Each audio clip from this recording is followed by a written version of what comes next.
Let me ask you a question. If you were to require care tomorrow, would your retirement be okay? Would the plan you put into place 10 years ago, where you and your financial advisor sat down and reviewed the numbers and everything seemed okay, would that withstand you having a health change? And so I'm here to share a client story of mine from a couple out in Minnesota.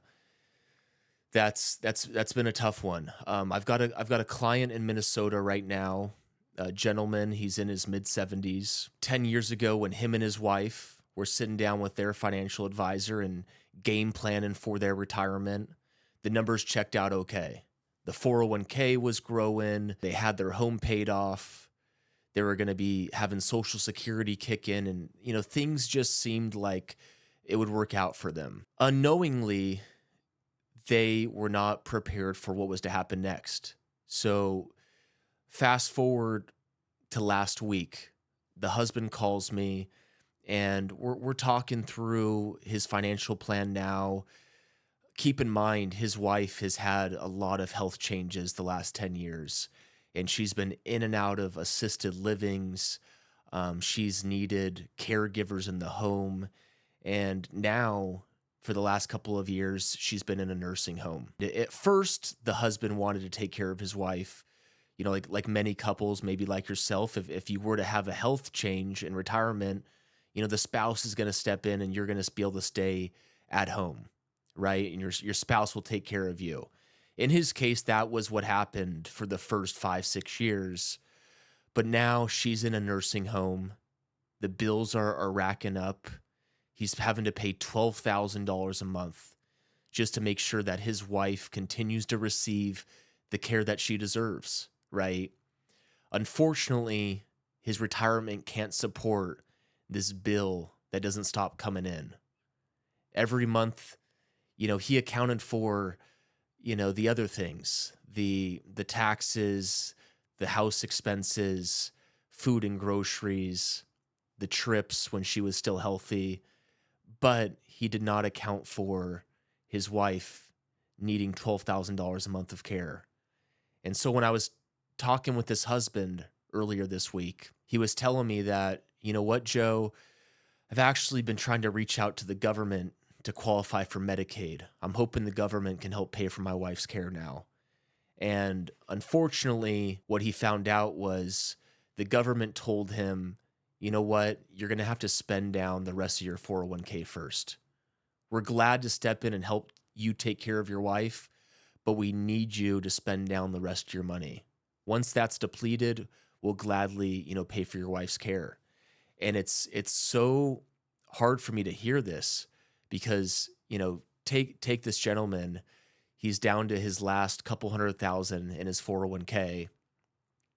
He worked years in his career to earn that money and to provide him and his wife the life that they imagined and the retirement they had built and the lifestyle around that.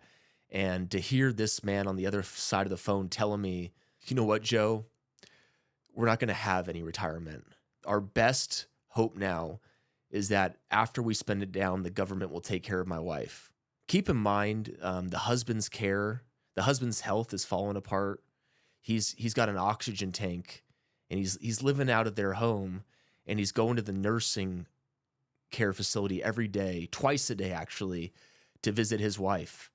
And 10 years ago, him and his wife thought they had a confident retirement plan. And so I'm sharing this with you guys because the number one destroyer of retirement plans in the United States right now is a long-term care incident taking place. If you are 65 years old and an American, there's over a 70% chance that you're going to need long-term care.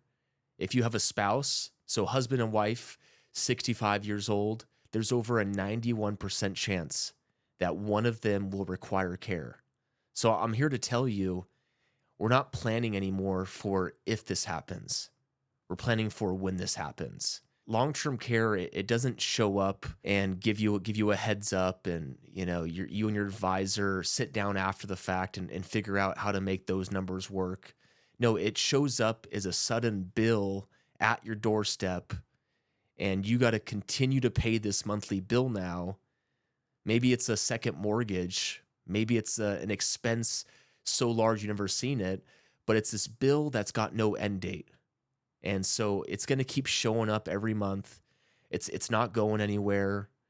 And you've either planned for it or you didn't.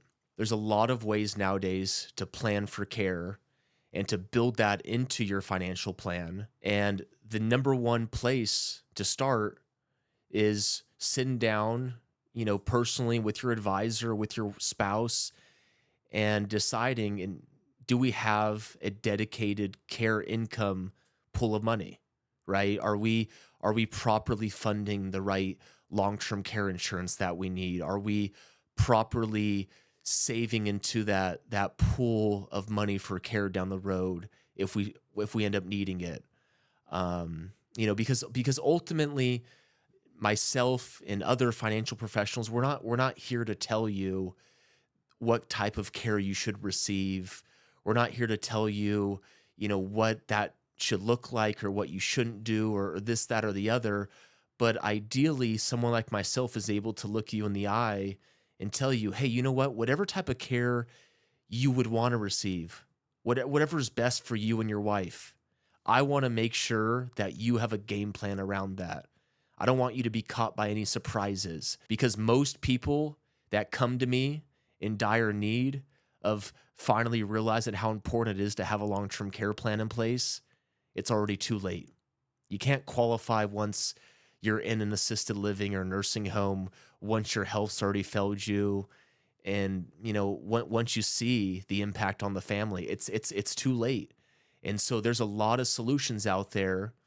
And one of the biggest ways that we're planning for care now in the financial industry is by utilizing hybrid life insurance. So we have these policies that can be specially designed where you're still able to leave money behind to your family. You're still able to even potentially build out an asset, so money's not just disappearing if you don't ever use it for care. But most importantly, these policies are giving people a steady income stream for care if it ever does happen. And I want you guys to be able to take away from this episode what my client in Minnesota wishes now he could have avoided, which is not having a confident retirement plan in place alone, but also having a care plan in place to take care of those what ifs. And if you do have questions around this topic, I'd be glad to answer any of your questions. I'm putting on more webinars and I'm building out tons of material around this for so many of my clients throughout the country. So I'm going to be putting out a lot more material on this, and would love for you to get as much insight in from it as you can. If you found this valuable, subscribe below, give us a like, comment in the section below as well, and would love to hear from you.